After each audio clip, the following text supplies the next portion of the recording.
For those of you who missed the broadcast earlier, I got a broadcast for you. This is the Transformation Ministry Circle. And we met this morning and we discussed transformation. Our foundational scripture is based on the scripture that says in Romans, the 12th chapter, second verse, do not be conformed to this world, but be transformed by the renewal of your mind, that by testing you discern what is the will of God and what is good and acceptable and perfect. That is our foundational verse. And so we centered up on the fact that as human beings, we can be transformed, we can be changed, we can be elevated, we can evolve, we can break patterns, we can heal, we can recover. And so change, the word change doesn't really fully explain and express what we're capable of as human beings. We're capable of doing a whole lot of things. We can do exceedingly abundantly. I should say, God can do exceedingly abundantly above all that we ask, think, or even imagine. So today we centered up on the whole fact that human beings have the capacity for change. We got the capacity for change, for growth, for healing. That's a powerful thing.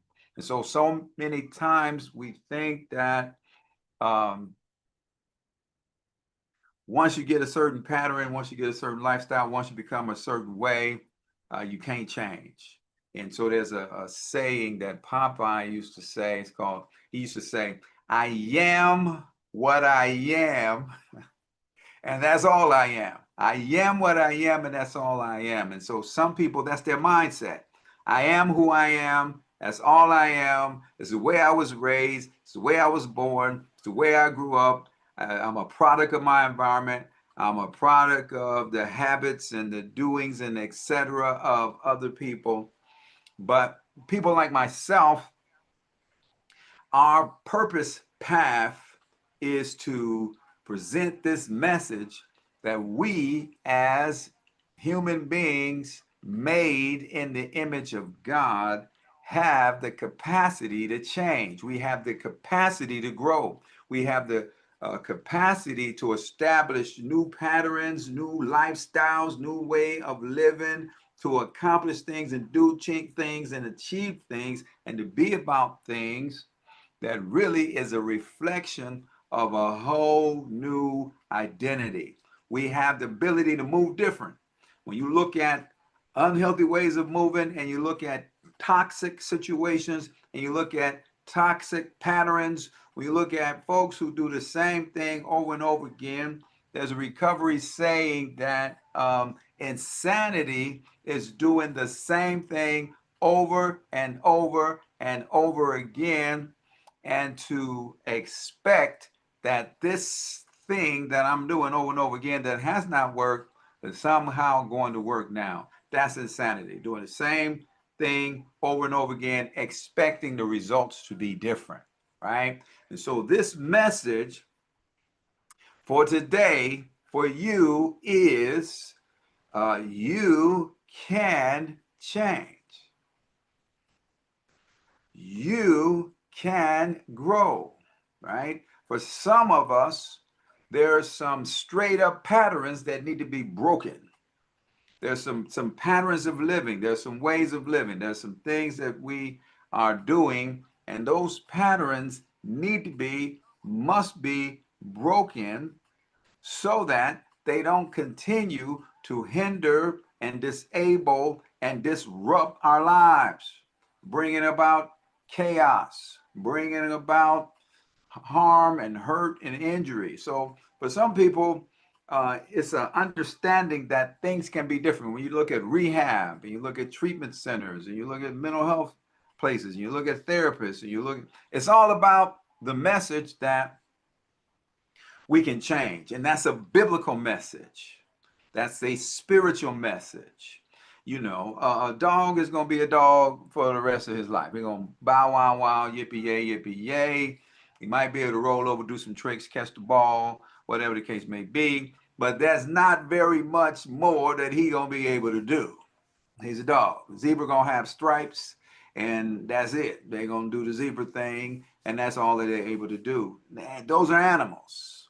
An angel is going to fly around and, you know, cry out loud, holy, holy, holy Lord God Almighty. They're going to do their role in terms of protection and being our guardian angels. That's their job. That's what they locked into that. Human beings, men and women, boys and girls, you have the ability to grow, expand, go about your life different, break toxic patterns. You have the ability to heal. You got the ability to recover. You got the ability to overcome anything from your past, anything from your lifestyle, anything from the way you move in your life that's causing you difficulty, that gives you the impression that you're stuck, but you're not stuck.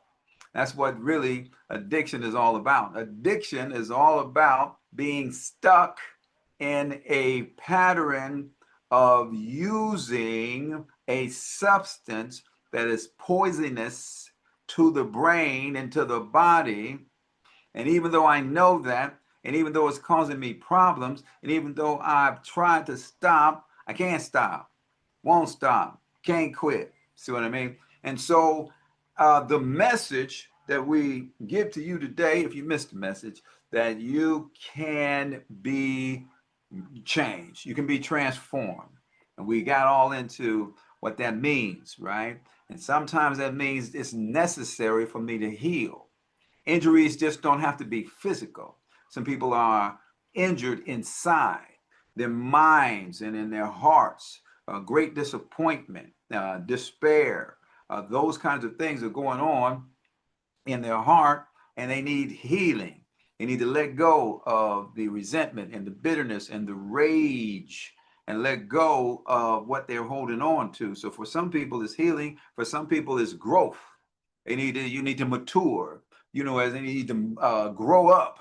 You need to be about it and elevate out of the level that you were at and go up to other levels. Go up to other levels in terms of your accomplishments and achievements and abilities and practices and habits and regimens and routine. Every day don't have to be the same. You can get a whole new regimen and a better way of going about living your life. For some people, it is growth. For some people, it is healing. And for some people, it's pattern breaking. I always say in my various messages, patterns don't break themselves. Patterns don't break themselves. Patterns must be broken because they do not break themselves, right? You waiting on a pattern to break itself, you in terrible trouble. And so if you could use a little formula, it takes about 21 days to break to start a pattern, and about 21 days to break a pattern. That is just a rough estimate. For some people, it takes longer than 21 days to establish a habit, establish a new way of moving and a new way of going about their day. It takes more. They got to do it for 30 days. They got to do it for 60 days before it gets settled in. And for some people, it takes less. And some people, it takes even more than that. So you do something repeatedly, positively, it gets wired in your brain, wired in your mind, wired in your habits, and your whole body gets ready to do that thing on a daily basis. The only thing that's going to stop it is if you stop it. The only thing that can stop you is you. And the same thing with negative patterns that are, en route to destroy our lives. Negative patterns, the same thing about them. The only thing that's going to stop them is us. We got to master them. We got to attack them. We got to address them. We might need help. We might need information. We might need to read. We might need to write. We might need to pray. We might to go somewhere and sit down. But patterns can be broken. So the big message is our lives and the lives of people that we're concerned about, lives can be changed. Men, women, boys, and girls can be changed, can be transformed, can move differently, can be redesigned, right? Restructured, rehabilitated, move into recovery. So if you are somewhere thinking that you are stuck, the message for the day, you are not stuck. You are a powerful being made in the image of God. God said in Genesis that he was hovering above the waters. And then at some point in time in the process, he said, let us make a man and make him in our image. And boom, here we are, made in the image of God, right? And so that being the case, we have creative power, we have achievement power, we have athletic power, we got wisdom power, we got the same type of creative power in our words that God had. God said, let there be light, and there was light. He said, we made it in our image, so we can speak some things into existence. So you can be transformed, and we're going to look at two examples of that. One biblical example of somebody who had drastic change was a guy by the name of Saul. Saul had drastic change in his life, and actually, ultimately, his change was so tough that his name was changed. He went from the name Saul to the name Paul. He went from the name Saul, S-A-U-L, to the name Paul, right? And so his whole identity was changed. His whole name was changed. For some folks, and your name is associated with an old lifestyle, is associated with old habits and old movements and old places and old people and old activities, right? Your whole very name is related to that. And actually, part of your transformation is get yourself a new name. You pick out a new name, a name that identifies you differently. So our first example is this guy Paul, and in Acts, the first chapter. Now Saul, still breathing out threats and murder against the disciples of the Lord, went to the high priest and he asked for a letter. He asked for authority from him, the high priest, to the synagogue so that he might find men or women belonging to the Christians, men and women alike. He could arrest them and bring them bound to Jerusalem. And he traveled and approached Damascus, and suddenly a light from heaven flashed around him, displaying the glory and the majesty of Christ. And he fell to the ground and heard a voice. So this dude was out here tracking down believers and putting them in jail. And he was actually standing by when an execution was ordered. A hit was put out, and he was standing by and witnessed that and gave consent to the hit being put out. So he was a religious fundamentalist killer of people that he looked at in that respect. Now, what he didn't understand, that his whole lifestyle, his whole mission, his whole purpose, his lifestyle, his mission, and his purpose, his lifestyle, his mission, what he was about was totally anti to what God was doing at the time. What he was doing and what God was doing was totally different things, two different things. And he didn't realize that. Then he had an encounter with God. And so transformation, for sometimes in some ways, in some fashions, begins with you, me, us having some type of encounter with God. Now, sometimes the encounter that you have with God is going to come through another person. And the person's going to say something, do something, preach something, teach something, break you off something that just opens things up for you. And that's going to be, and you're going to start thinking about some things that you ain't never thought about before. And for some people, it's going to a funeral and realizing that death do happen. that that's a real scenario, or somebody dies or something happens to them close, that they have a near-death experience on their own, or whatever the case may be. In Paul's case, he had a total encounter with God, and God spoke to him and asked him, what is you doing? What is you on? Why are you coming at me like this? I'm trying to do this is what I'm about, and this is what I'm trying to do in this world today. And you running around here in the name of religion, doing some anti stuff. You actually going after people that I'm building up. What's up with you? Right? And so he had that encounter, and his whole life began to change. So he went from a murderer to a missionary. He went from a hunter to a person that was hunted.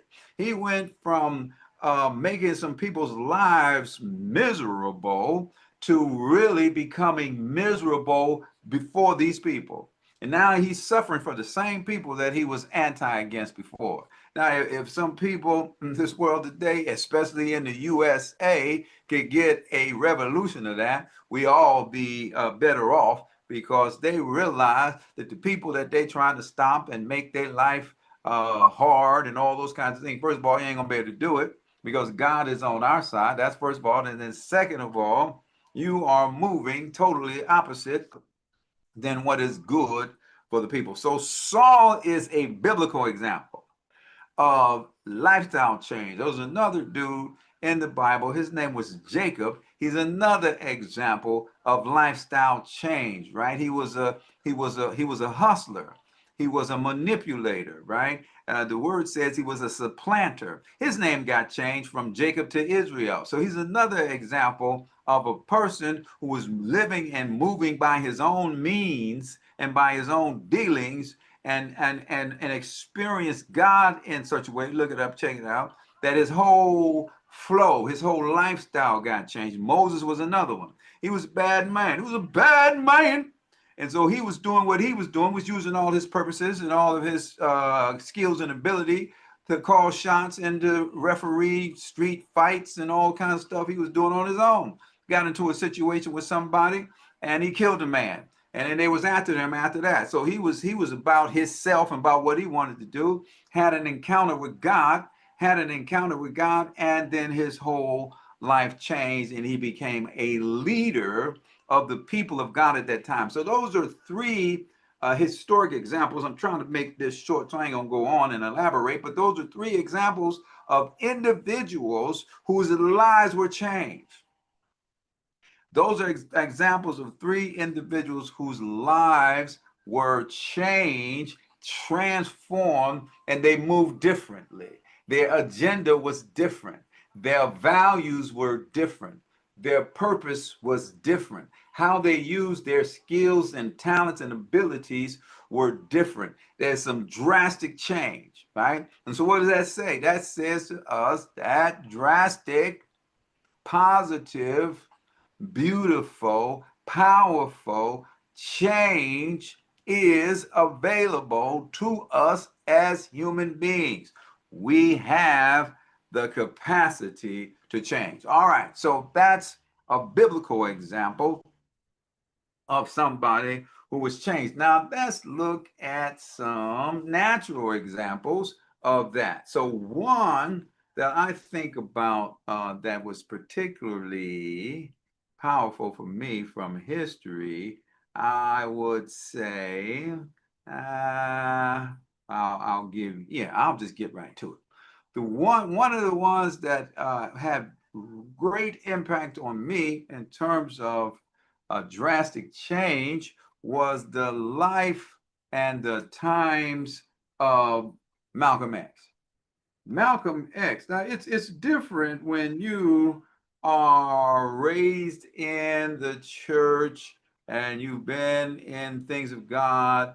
You were raised in a biblical family and a spiritual family and church going family, and then you follow that, and maybe your change in life may not be that drastic. Maybe it would be, but you're not that far from positivity. You're not that far from truth. You was raised around truth, and you was raised around positivity, and you was raised around examples of people who were doing the right things, perhaps, right? And so, you know, it may not be a drastic thing for you to make some changes. You might make some subtle changes, you might make some major changes, but it may not be a big deal for you. But for individuals who was raised in difficult scenarios, they were raised around vices and hustling and this, that, and the other. They was raised around crime and violence and all these kinds of scenarios. You know, for them, the change is drastic. So when I look and I look around, you know, of course, if you are a brother, young brother of maturity, you really need to read the autobiography of Malcolm X. You would see that he was involved in street crime. He went to prison. He was an angry man, and his identity was fragmented. What do you mean by that? He grew up around revolutionaries, and he had some passion for the cause, so to speak. But he was living a self-directed life, right? And then he went to prison, and he had a spiritual awakening in prison, and he began to get deeper involved in spiritual things, particularly Islam. And the man went from that type of lifestyle as a grown man to being about things totally different. Total transformation. His name was changed, right? Malcolm Little, right, to Malcolm X, right? So, what does that say? These are examples to say that people can, in fact, change. When I looked at his life, and I went through my own spiritual transformation. I was building my life differently. And I looked at his life and I looked at his leadership and I looked at the type of things that he was attempting to do. I always keep that as a template of how drastic and powerful and definite that it is that people have the ability to make changes in their life. So when I'm counseling and I'm doing therapy or I'm speaking or I'm teaching or whatever it is I'm doing, I'm totally, fully, 100% persuaded from my own personal change until the changes that I've studied from people in the Bible and other examples in the world. I'm totally, entirely convinced if you're out there today and you need change, you stuck, won't change. Uh, I'm totally convinced lives can change. And then there was this guy just happened to come by when I'm looking up examples of that. There's plenty of examples. You probably got examples of your own of people who changed so much they even look different. You take a picture of them when they first went in rehab and they came out of rehab, look totally different. Take a picture of them when they was living a life, whatever that life was. You take a picture a year later, they look 5 years younger. Okay, that's how drastic it can be for us who are seeking change. So this dude, John Newton, the dude was a slave trader, right? He was a captain of a slave ship. He profited from human suffering by transporting and captured people and putting them into slavery. Later on, he spoke out against slavery. He became a pastor, and he was actually the guy that wrote the song Amazing Grace. That's drastic change. That's drastic change. So sometimes there are people who have done some dastardly deeds, so to speak, and they can, in fact, and have, in fact, in some cases, made some drastic changes in their lives. And so we bring this thought to a close with the understanding that in our lives we can establish new patterns, we can do new things, we can establish new regimens. And here's the formula. The formula is to seek God. God says that he is a rewarder of them that diligently seek him. So if you put the effort in to seek God, you will be found, right? So you can, by seeking God, reading the word, understanding the word, writing, reading, writing, and cultivating your relationship with the Most High God, right? Hearing Word says, how shall they hear unless somebody is sent?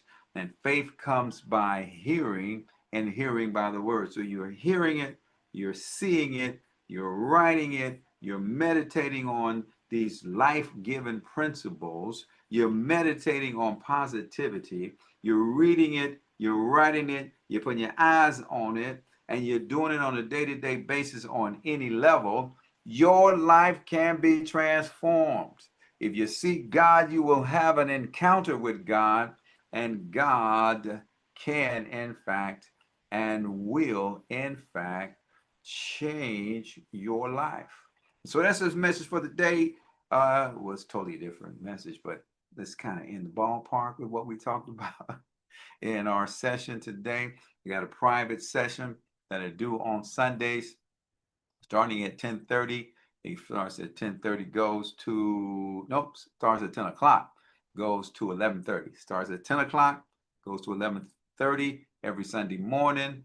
If you leave a message in the comments, and I will follow up with you, give you the link, because it's not out there. You got to be invited and put in. So if you're here and you want to get in, leave your contact info, whatever, link or something, and I will give you the link, and then you can come in and join us on next week, Sunday morning, 10:30, and involve yourself. We'd be glad to have you. So, Transformation Circle. It's a circle, a growing circle of people who are seeking change in their life, growth in their life, breaking patterns, and doing things that they never thought that they can do.